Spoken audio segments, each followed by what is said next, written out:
रब जाने मेरा रंग दिया तेरे इश्क ने यूं, हो गया मैं तू ही तू। रंग तूने कैसा है चढ़ाया, सुन यारा सुन यारा। आपके मुंह से हक की बात सुन के मायूब लग रही है मुझे। और अगर आपको अपना हक जताने का इतना ही शौक है तो मुझसे बात करने से कोई फायदा नहीं होने वाला। आप जाएं, जाके कोर्ट का दरवाजा करके बताएं। मैं क्यों मिलना चाहता हूँ ये बाद में मिल के बताऊंगा। मैं मंडे को इस्लामाबाद आ रहा हूँ अपने किसी काम से, वापसी भी तुम्हारे घर आऊंगा। सुने, मैं आपसे नहीं मिलना चाहती और आप घर आने की हरगिज कोशिश ना करिएगा। और यूं मुझे वजाहतें देने का शौक नहीं है। खुदा के लिए ऐसा मत सोचे भाईजान, ये नामुमकिन है। हाँ, आयान तक बात ठीक थी, लेकिन अब आपने वो रास्ता भी बंद कर दिया। मोहब्बत कोई जबरदस्ती थोड़ी की जा सकती है। अगर ऐसा हो सकता है तो मुझे भी कोई तरीका बताओ। बराए मेहरबानी आप यहाँ से चले जाएं। मैं आपको पहले भी कह चुकी हूँ कि मुझे आपकी कोई बात और कोई वजाहत नहीं सुननी। सुन यारा सुन यारा।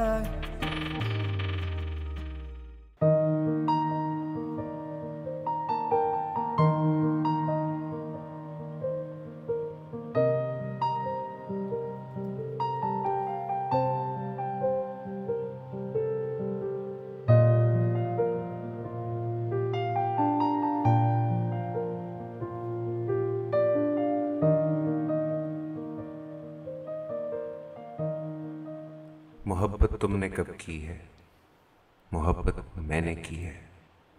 तुमने तो बस एक खामशी की ओट में रखकर कुछ अपने लम्स के मिसरे मेरे दिल में उतारे हैं। मोहब्बत तुमने कब की है, तुमने तो अपनी आंखों में दूर तक इसरार में डूबी हुई शाम जैसी सर्द आंखों में मुझे तहलील करना था। सो मैं भी एक बेबुक्कत से लम्हे की तरह अब तक तुम्हारे पाँव की मट्टी से लिपटा, न तुमने पाँव की मट्टी को झटका है, न इस बेवुक्कत बेमाया लम्हे को उठाकर पेशानी पे रखा है। तुम्हारी खामशी की रोक में मेरे लिए क्या है? सभी कुछ है मगर इकरार की झिलमिल नहीं है। समंदर मोजज़न है और कोई साहिल नहीं है। मोहब्बत तुमने कब की है, मोहब्बत मैंने की है।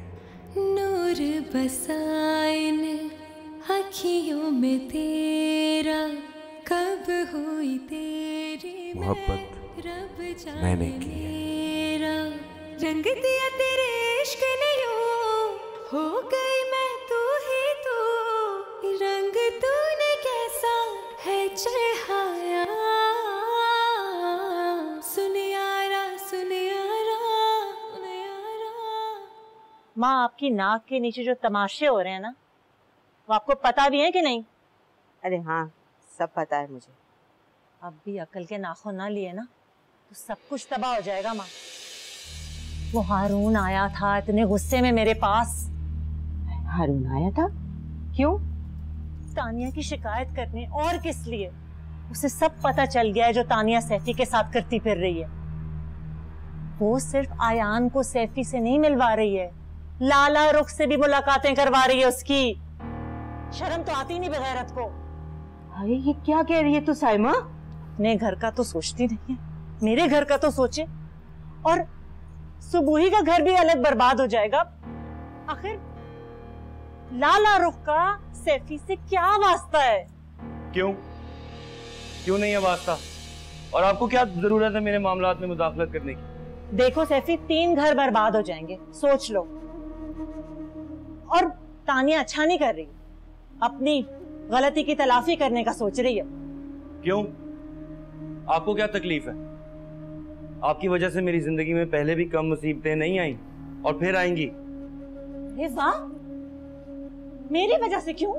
हाँ, आपकी वजह से, आपके हसद और आपके जलन की वजह से। हाँ माँ, ये क्या कह रहा है? सुन रही है, देख रही हैं आप? ये कह रहा है इसका घर मैंने बर्बाद किया, मैंने खराब किया है। हाँ, आपकी वजह से ही हुआ है। मेरी जिंदगी की हर बर्बादी आपकी वजह से हुई है। बस कर दे साइमा। इसका घर मैंने बर्बाद किया या उस फितनी तानिया ने तुम्हारी? जिसको तुम एतमाद के काबिल समझ रहे हो ना, उसी ने तुम्हारा घर बर्बाद किया, वो तुम्हारी बर्बादी की जिम्मेदार है। उस रात वो तलाल के कमरे में खुद गई थी या तलाल उसके कमरे में आया था? वो तलाल की इश्क में गिरफ्तार हो गई थी ना, इस वजह से वो वहां गई थी और इस पस्ती में उतरी थी। वो तो मैंने उसकी इज्जत पे पर्दा रखा है और अब अपनी तलाफी करवाना चाहती है। अयान से और लाला रुख से मुलाकातें करवा रही है तुम्हारी, ताकि उसका कुफारा अदा हो जाए।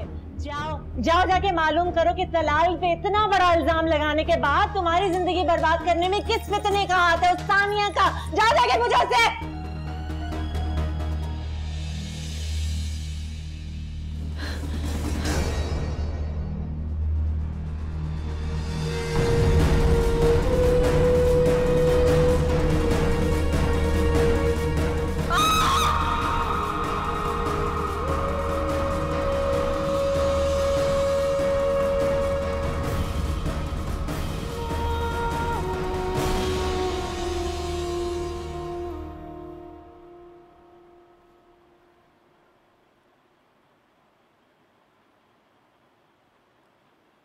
मामा।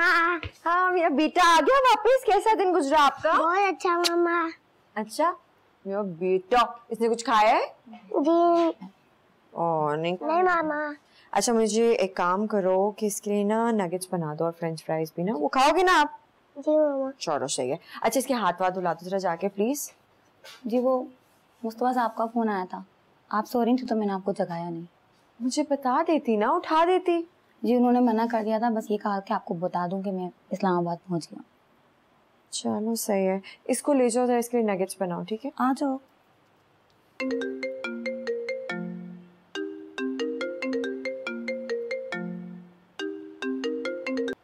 हेलो। लाला रुख प्लीज फोन मत काटना, मेरी बात सुन। आपके कॉल करने का मकसद क्या है सैफ? और आपको नंबर कहाँ से मिला है मेरा? तुम जहाँ भी छुपोगी मैं तुम्हें ढूंढ लूंगा लाला रुख। मैं हर उस जगह जाऊंगा जहाँ तुम जाओगी। मेरी तलब सच्ची। आपको शर्म आनी चाहिए ये सब कुछ करते हुए सैफ। कैसी शर्म? तुम मेरी बीवी रह चुकी। किसी जमाने में आपकी बीवी थी मैं, पर अब कोई ताल्लुक नहीं है मेरा आपसे। ये बात समझ लेनी चाहिए आपको। प्लीज प्लीज लाला रुख प्लीज एक मिनट रुक जाओ, मेरी बात सुन लो। वो सब कुछ जो हुआ अनजाने में हो गया, मैं अपने घर वालों की साजिश का खुद शिकार बन गया। प्लीज एक दफा मेरी बात सुन लो। ये सारी बातें मेरे लिए अब बेमानी हैं। आपसे पहले भी कह चुकी हूँ मैं कि मैं कुछ नहीं सुनना चाहती हूँ। प्लीज सुननी पड़ेगी तुम्हें, मेरी हर बात सुननी पड़ेगी, और जब तक तुम मेरी बात नहीं सुनोगी मैं तुम्हें यूं ही फोन करता रहूंगा। क्या अजाला कर सकते हैं आप? मेरे जख्मों का कोई मरहम नहीं है आपके पास। तुम चाहो तो अब भी है। इंसान अगर अक्लमंद और समझदार हो और कुव्वत फैसले की सलाहियत हो तो तलाफी और इजाले का इम्कान कभी खत्म नहीं होता। खुशियों के दर खोले भी जा सकते हैं, नई राय सुझाई जा सकती है, बस थोड़ी हिम्मत और हौसले की जरूरत है। मुझे पता है तुम मुस्तफा के साथ खुश नहीं हो, कैसे हो सकती हो? तुमने मोहब्बत तो मुझसे की थी। बस एक और लफ्ज भी नहीं सुनना चाहती हूँ मैं। मुझे ना आपसे कभी मोहब्बत थी और अब तो इसका सवाल भी पैदा नहीं होता। ये बात अपने दिमाग में डाल लें आप। और आखिरी दफा बोल रही हूँ, मुझे आइंदा किसी भी तरीके से किसी भी जरिए से कांटेक्ट करने की कोशिश मत कीजिएगा।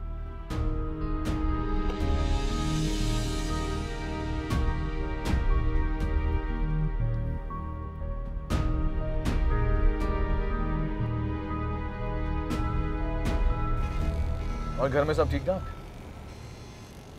हाँ घर में सब ठीक ठाक है, अलबत्ता तुम्हारी खैरियत मशकूक है। क्या आजकल मसला खड़ा किया हुआ तुमने घर में? कौन सा मसला? ज्यादा अनजान बनने की जरूरत नहीं है तलाल। मुझे लाला रुख ने सब कुछ बता दिया। उसके बताने से बल्कि मेरी खुशफहमी भी दूर हो गई। मुझे तो यकीन नहीं आ रहा कि तुमने रोशाना से निकाह सिर्फ इसलिए किया कि तुम लाला रुख को मेरी खातिर प्रेशराइज कर सको। ये सब तुम्हें लाली ने बताया। बहुत अहमक है वो। तुम्हारे ख्याल में उसने मुझे बता के बेवकूफ़ी की? कुछ बातें बताना हिमाकत ही होती है, लेकिन मेरे नज़दीक ऐसा नहीं है। कम से कम लाली ने मुनाफिकत तो नहीं की ना, किसी खुशफहमी में तो नहीं रखा। कैसी खुशफहमी? यही कि उसने मुझसे शादी मेरी मोहब्बत में राजी होकर नहीं की। बल्कि तुम्हारे प्रेशर में आके की। देखो तैफी, मैं जानता हूँ मुझे तुम्हें सब कुछ क्लियर कर देना चाहिए था। और ये बात सच है कि मैंने उसे प्रेशराइज किया था, लेकिन मैंने ये सब सिर्फ तुम दोनों की भलाई के लिए किया। मेरी भलाई की छोड़ो, मुझे ये बताओ कि रोशाना के साथ तुम मुखलिस हो, तुम्हारे दिल में उसके लिए कोई जज्बा है, या तुमने उसको आलाए कार के तौर पे यूज किया? तैफी, तुम मुझे किस किस को वजाहत देनी पड़ेगी? सबको वजाहत दे दे के तंग आ चुका हूं मैं। रिश्तों और मोहब्बत में वजाहत की गुंजाइश नहीं होती। जहां वजाहत देना जरूरी हो जाए वहां मोहब्बत कमजोर पड़ जाती है।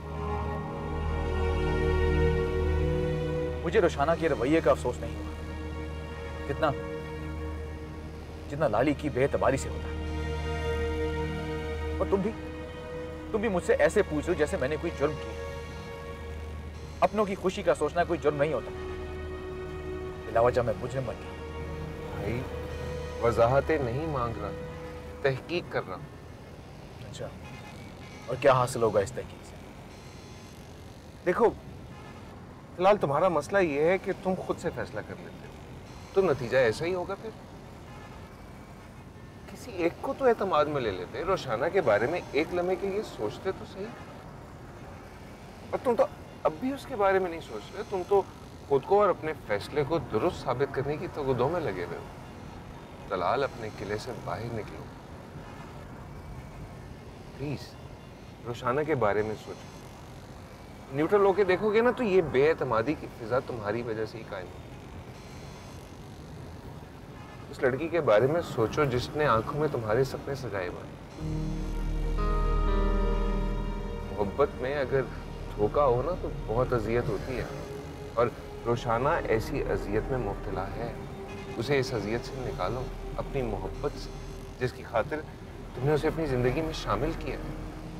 रोशाना को तो मैं संभाल लूंगा, लेकिन तुम्हारी बीवी की बदगुमानी जितना मुझे अजियत देती है ना, उसका शायद उसे भी एहसास नहीं है। लाली बहुत फिक्रमंद है तुम्हारे बारे में। उसके बताने का मुझे मकसद भी इनफैक्ट यही था कि मैं अपने तरीके से इस मसले को हल करने की कोशिश करूं। तुम्हारे दिल में रोशाना के लिए कोई जज्बा है या नहीं, मैं एटलीस्ट लाला रुख को आगाह तो कर दूं। उसे मेरी बहुत फिक्र है। कभी उसने ये सोचा कि तुम्हारे दिल में उसके लिए क्या एहसास आता है? तुमने उसे ये नहीं कहा कि पहले अपने घर की फिक्र करो, बाद में तलाक की सोचो। अब कह दूंगा। मुस्तफा, तुम्हारी यही नरमी ना तुम्हारी जिंदगी में बहुत मुश्किलात पैदा करेगी। मेरी फिक्र छोड़ो और अपनी जिंदगी और रोशाना की जिंदगी के मसले खत्म करो। ये बहुत जरूरी है तुम दोनों के लिए।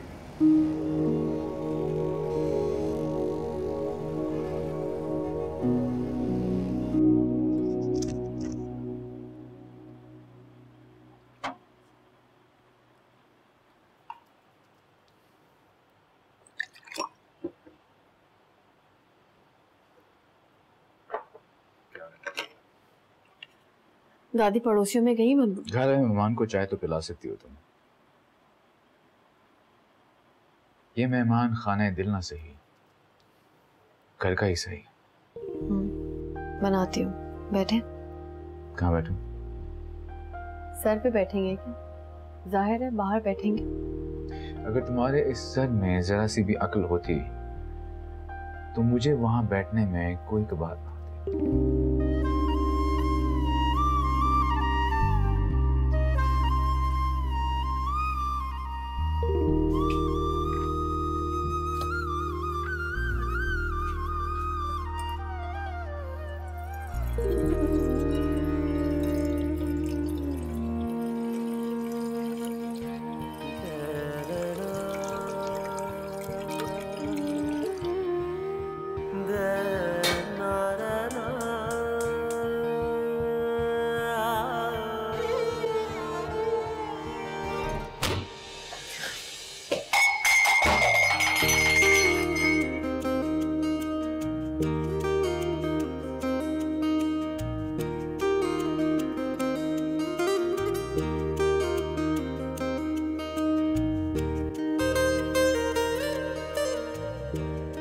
ये सितम यकीनन मेरे सर पे होने वाला था। यकीनन तुम्हारे ऐसा करने को बहुत दिल चाह रहा होगा, है ना? और अगर हाँ कहूं तो?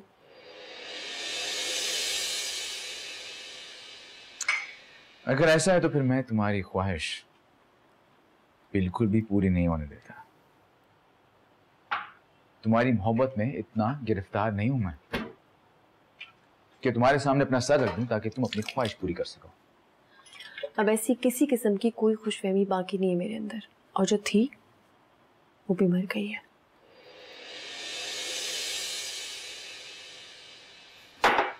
खुशफहमी होनी भी नहीं चाहिए, यकीन होना चाहिए। कम से कम इंसान को अपने जज्बों पे एतमाद तो हो। मेरे जज्बों की बात मत करें आप।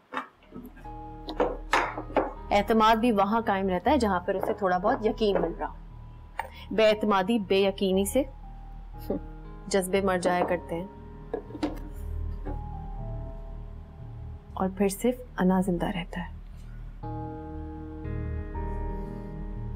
बहुत सतही सोच रखती हो तुम, लफ्जों पे यकीन रखने वाली आम सी लड़की हो। अगर इन्हीं बातों से एतमाद पैदा होता तो मैं तुम्हारे आगे लफ्जों के दरिया बहा देता। एक मर्द के लिए औरत की तारीफ करना, उसके लिए कसीदे पढ़ना कोई मुश्किल काम तो नहीं है ना? सतही सोच आपकी है, आप तो बड़े आम आदमी निकले, मुफाद परस्त। आप जैसा सतही सोच रखने वाला आदमी मोहब्बत और उसके इजहार को औरत की तस्कीन समझता है। मिस्टर तलाल, कसीदों और लफ्जों से बहलाने वाली बातों में सिर्फ तानिया जैसी लड़कियां आती हैं, लेकिन रोशान असद नहीं। आप जैसा खुद पसंद आदमी मोहब्बत तो क्या एतमाद के काबिल भी नहीं है। मैंने तो आंखें बंद करके आप पर यकीन कर लिया, लेकिन मैं नहीं जानती थी कि आप वो नहीं जो बज़ाहिर नजर आते हैं। और आज तो इस बात पर यकीन करने का दिल कर रहा है कि तानिया गलत नहीं थी। आज डूब गए जख्म सारे, दर्द शकदा सहनाए औखा, रंग दिया तेरे इश्क नहीं हो गया मैं तू ही तू, रंग तूने कैसा है चढ़ाया। सुन यारा सुन यारा,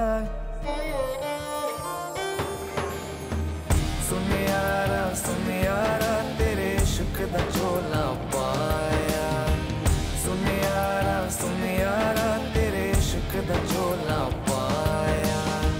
सुन यारा और आज तो इस बात पर यकीन करने का दिल कर रहा है कि तानिया गलत नहीं थी।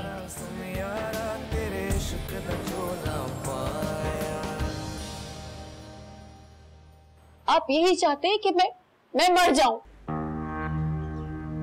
और इन सब में सबूही का क्या कसूर है? बकवास बंद करो तानिया। सुन यारा सुन यारा।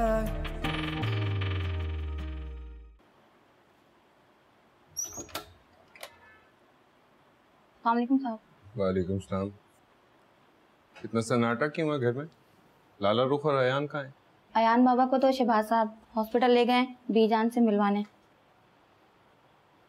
और वो लाला रुख बीबी की तबीयत ठीक नहीं है, वो अपने रूम में ही है। क्या हुआ उनको?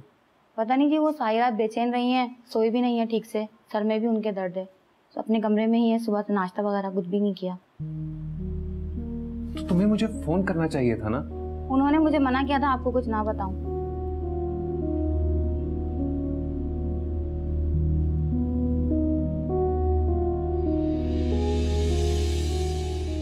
मेरी हर बात सुननी पड़ेगी, और जब तक तुम मेरी बात नहीं सुनोगी मैं तुम्हें यूं ही फोन करता रहूंगा। मुझे पता है तुम मुस्तफा के साथ खुश नहीं हो, कैसे हो सकती हो? तुमने मोहब्बत तो मुझसे की थी। क्या हुआ लाली? आप आ गए? हाँ मैं आ गया हूँ। मुझे जन्नत बता रही थी तुम्हारी तबीयत ठीक नहीं। लग तो नहीं रहा तुम्हारी तबीयत ठीक है। क्या हुआ? कुछ नहीं हुआ। वैसे पीजान के लिए थोड़ी सी परेशान हो रही थी। वो ठीक तो हो जाएंगी ना? हाँ, वो तो बहुत जल्द ठीक हो जाएंगी, बिल्कुल ठीक हो जाएंगी। तुमने खाना भी नहीं खाया ना? चलो बाहर चलते हैं, बेहतर महसूस करोगी। भाई देखो, बीजान कहती हैं कि मैं तुम्हारा ख्याल नहीं रखता, तुम्हारी केयर नहीं करता। अब मुझे बताओ कि मैं उन्हें कैसे मुतमईन करूं? बीजान को बस ऐसे कोई वहम हो गया। मैं कुछ नहीं सुनना चाहता। जल्दी से फ्रेश होके नीचे आ जाओ, हम बाहर जा रहे हैं। बस जल्दी आ जाओ।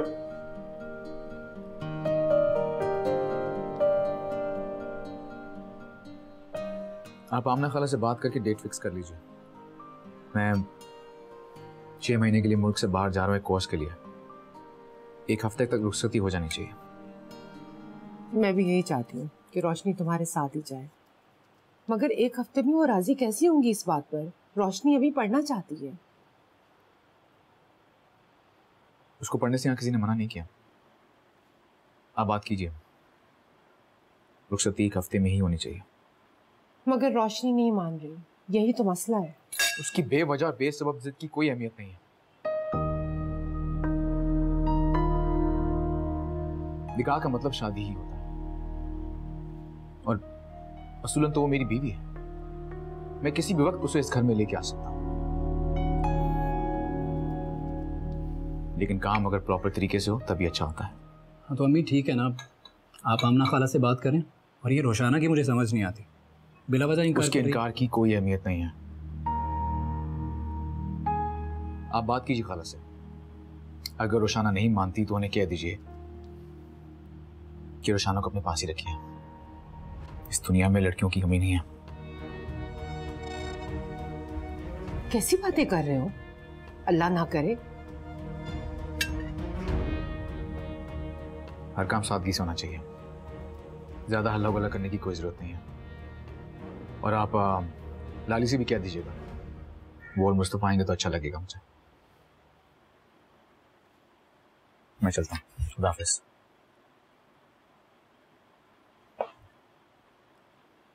एक तो मुझे इस लड़के की समझ नहीं आती। पहले तो कहता था कि जबरदस्ती ना करें, रहने दें, और अब कह रहा है कि 1 हफ्ते में रुखसती। इसे समझने के लिए आपको डिप्लोमा करना पड़ेगा। किस बात का डिप्लोमा? किस चीज का? साइकोलॉजी में, नफ्सियात।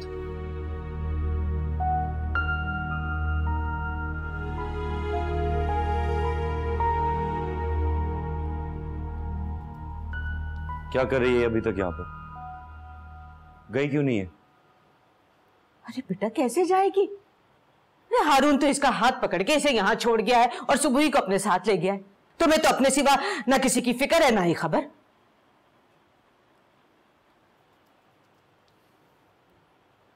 मुझे फिक्र नहीं।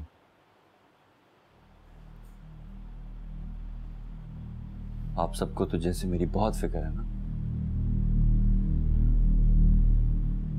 अम्मा से कहें कि यहां से चली जाए, वरना मैं खुद से मैं कुछ कर बैठूं। बेटा खुदा के लिए, ये तुम्हारी बहन है, इसके बारे में सोचो। इस बेचारी का बच्चा चला गया, इसका घर उजड़ गया। अरे ये बर्बाद हो जाएगी। इस बहन का सोचो, वो बहन जिसने मेरी जिंदगी में जहर घोला, जिसने मेरा दिल और मेरा घर उजाड़ दिया, उसका सोचूंगा। आज इसको अपना घर बचाने की फिक्र पड़ी, अपनी औलाद के खो जाने का गम रुला रहा है इसे। लेकिन उस वक्त इसे मेरी कोई फिक्र नहीं थी। मेरी औलाद की महरूमी के बारे में इसने नहीं सोचा। और माँ, आपने मुझे एक दफा नहीं कहा कि सैफी अकल से काम लो, अपना घर मत उजाड़ो, अपने बच्चे को मत यतीम करो। उस वक्त आपको मेरे से कोई हमदर्दी नहीं थी ना। आप सब सौतेले बन गए थे मेरे लिए। और आपा, तुमने भी सिर्फ तानिया के मुफाद का सोचा, मेरे मुफाद का कभी नहीं सोचा। मैं भी तुम्हारा भाई हूं, तुम्हारा खून हूं, सौतेला तो नहीं हूं। क्या सिर्फ बेटी और बहनों के मुफाद के बारे में सोचना चाहिए? भाई और बेटों के मुफाद के बारे में कोई नहीं सोचता? क्या इस दुनिया की सारी खुशियां और आसूदगियां सिर्फ बेटी के लिए होती हैं, बेटे के लिए कुछ नहीं? बेटे से मंसूब उस औरत के लिए भी कुछ नहीं होता? अपनी सगी बेटी की खुशियां पूरी हो, सारे ख्वाब पूरे हो, उसका घर बस जाए, दूसरों की बेटियों के घर उजड़ जाएं, उनके अरमान टूट जाएं, सुख और खुशियों पे उनका क्या कोई हक नहीं होता? आज हारून के तेवर बिगड़े हैं तो आपका दिल खून के आंसू रो।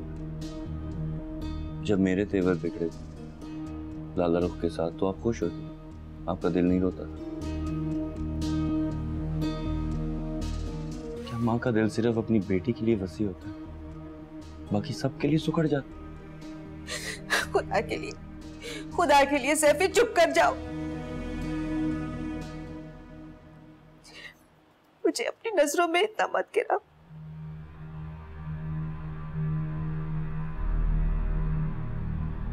सैफी भाई, मैं, अम्मा और साइमा आपा आपके गुनहगार हैं, मुजरिम है हम आपके और लाला रुख के। लेकिन खुदारा क्या ये वक्त हिसाब किताब? हाँ, ये वक्त हिसाब किताब करने का बिल्कुल नहीं है। ये वक्त सिर्फ तुम्हारे यहां बैठ के रोने के लिए है ना?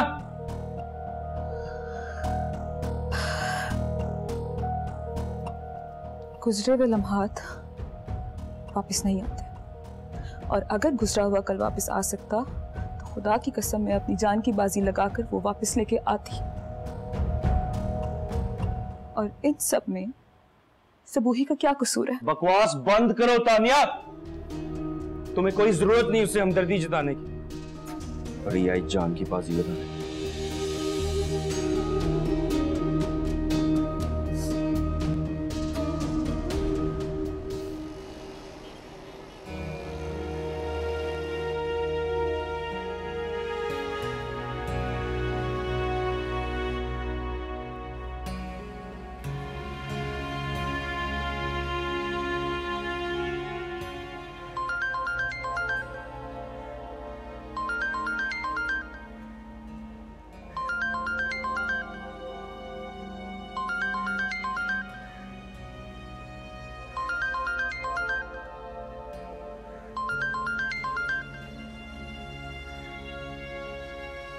तुम्हें सुकून नहीं है शायद, हालांकि कल हमारी मुलाकात हो रही है। तलाल, किसी खुशफहमी में मत रहेगा कि मैं आपसे मिलने के लिए कोई तड़प रही हूँ।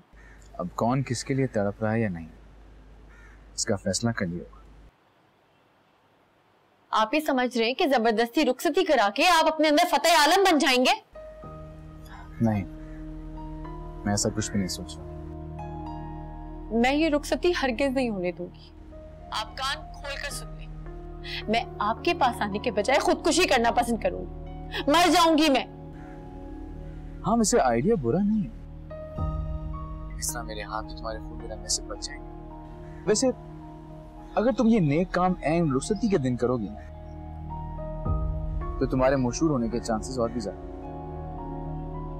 क्या आप किस कदर जालिम और सफाक हैं? वो कैसे?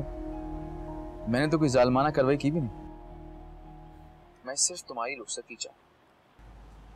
हाँ, अगर तुम किसी और तरीके से रुखसत होना चाह रही हो तो वो तुम्हारा अपना फैसला है।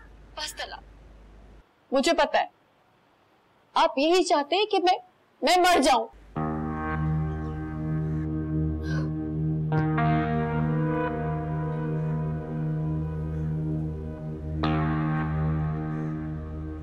मैं क्या चाहता हूं ये तो तुम्हें कल मालूम हो जाएगा। तुम मुझे मोहब्बत के काबिल नहीं समझती, अब तुम्हें बताऊंगा कि मैं किस काबिल हूं।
सज्जन साहब, बचकर कहाँ जाओगे?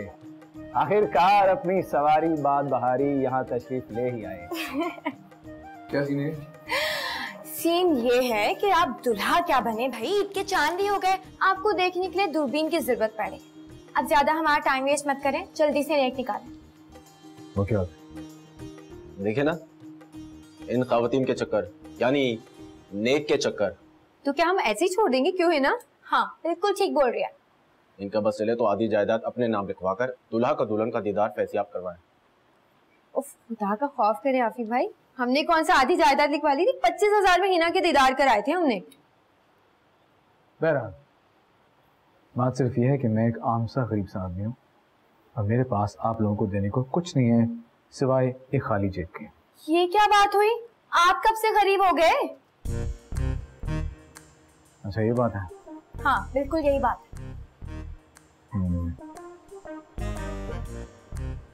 इसमें जितने भी हैं वो तुम्हारे। वाह वाह, बड़ी जल्दी नहीं कर दी आपने, मतलब पूरे का पूरा वॉलेट निकाल के दे दिया ताकि आगे का रास्ता आसान हो जाए। होने नहीं दूंगा मैं ये, है ना? संभालो। जगह दें।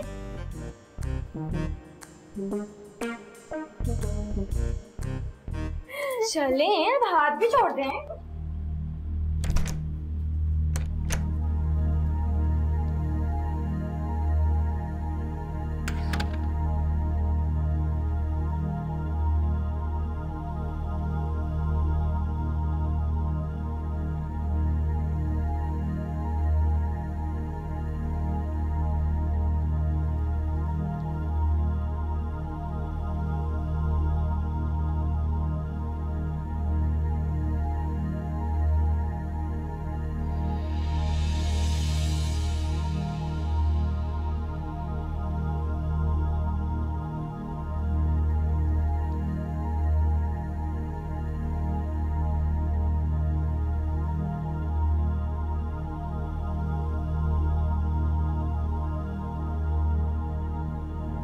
तेरे जिक्र से मेरी आबरू, तेरी शान जल्ला जलालहू, तेरे जिक्र से मेरी आबरू, तेरी शान जल्ला जलालहू, तू मेरे कलाम का रंग बू, तेरी शान जल्ला जलालहू, तेरी शान जल्ला जलालहू।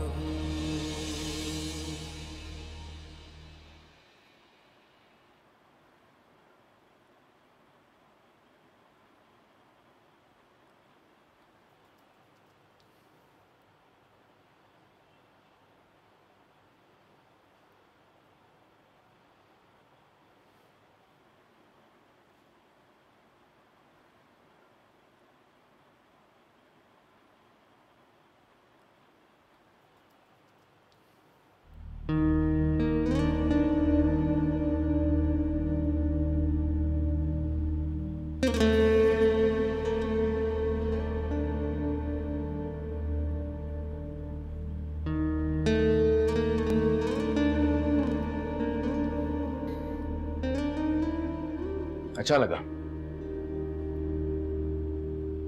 ये मत समझिएगा कि आपने मुझे पा लिया। पा लेने का मतलब पा लेना नहीं होता।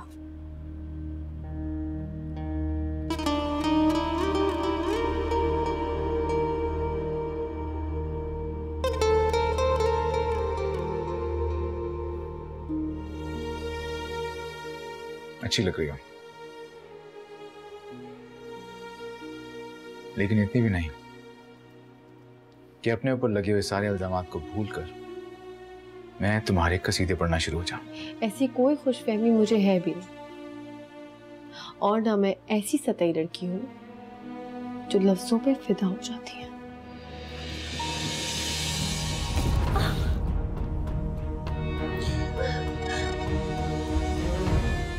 तुम ऐसी ही सतही सोच रखने वाली लड़की हो जो मोहब्बत को लहजों और लफ्जों में तलाश करती है, जिसकी सोच बहुत महदूद है। आप एक जालिम आदमी है, मुफाद परस्त, जो कभी किसी के लिए छांव नहीं बन सकता। तुम्हारा ये इल्जाम मैं बार बार सुन चुका हूं। अगर मैं मुफाद परस्त होता तो तुम इस वक्त मेरी आरामगाह में नहीं होती, बल्कि मैं तुम्हें आलाकार की तरह इस्तेमाल करके कब का छोड़ चुका होता। मैं अच्छी तरह जानती हूँ ये निकाह का ड्रामा आपने इसलिए रचा है ताकि आपकी असलियत जानते हुए भी मैं कुछ ना कर सकूं। मंगनी होती ना तो अंगूठी दे मारती, लेकिन आपने बहुत मजबूत प्लान बनाया कि मैं आपके सारे मजालिम निकाह की सख्त जंजीर में बन के बर्दाश्त करती रहूं। छोड़े मुझे। तुम्हें छोड़ने के लिए नहीं अपनाया मैंने, समझी? छोड़े मुझे, आप ज्यादती कर रहे हैं। ज्यादती नहीं है ये ज्यादती नहीं है, ये रद्द अमल है जिसके लिए तुम्हें ज़हनी तौर पर तैयार होके आना चाहिए था। इतनी जो तुमने इल्जाम की बारिश की मुझ पे, मेरे जज्बात पे शक किया, उसके बाद तुमने क्या सोचा था? तुम्हारा मकबूल होगा, मशकूर होगा, तुम्हारे आगे अपनी आंखें बिछा दूंगा। इतने अरसे तक तुम मुझे एक चीटर मर्द के रूप में टटोलती रही, लेकिन अफसोस इस बात का है कि इतना तवील सफर तय करने के बाद भी तुम्हें लगता है कि ये छांव तुम्हें छांव नहीं दे पाएगी। ठीक है, अब तुम बरत के भी देख लो कि ये छांव धूप में कैसे बदलती है और तुम उसमें कैसे झुलसती हो। छोड़े मुझे। आप इतना गिर जाएंगे मैंने सोचा भी नहीं था। ये रुखसती महज एक इंतकामी कार्रवाई थी।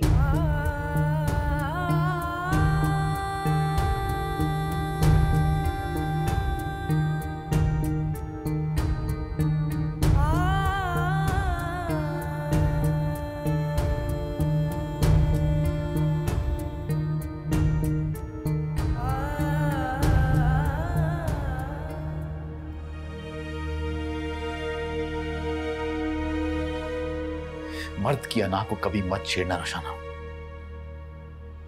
ये एक सोता हुआ सांप है जो जाग जाए तो छेड़ने वाले को ही डस लेता है। इश्क दे रस्ते चलना नी सौखा, करके वफावा लबदाए धोखा।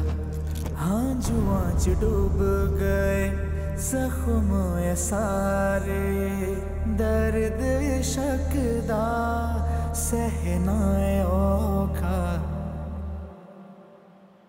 सुन यारा सुन यारा,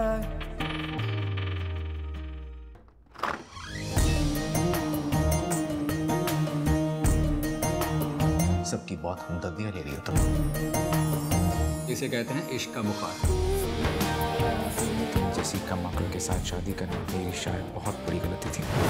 उसी गलती का खमियाजा मैं भुगत रहा हूँ। मैं तुम्हारी गलती को सुधार दूंगी, चली जाऊंगी तुम्हारी जिंदगी से। मुझे तो तलाल पे लगाए हुए इल्जाम याद आ रहे हैं कि उन लोगों की जिंदगी बर्बाद कर दी। माँ, मेरा जुनून बढ़ गया है, मेरा बेटा मुझसे दूर हो गया, मैं उसे हासिल करना चाहता हूँ। खुदा के लिए मुझे इतना मत गिराएं कि मेरे अपने नजरों में ही उठना मुश्किल हो जाए।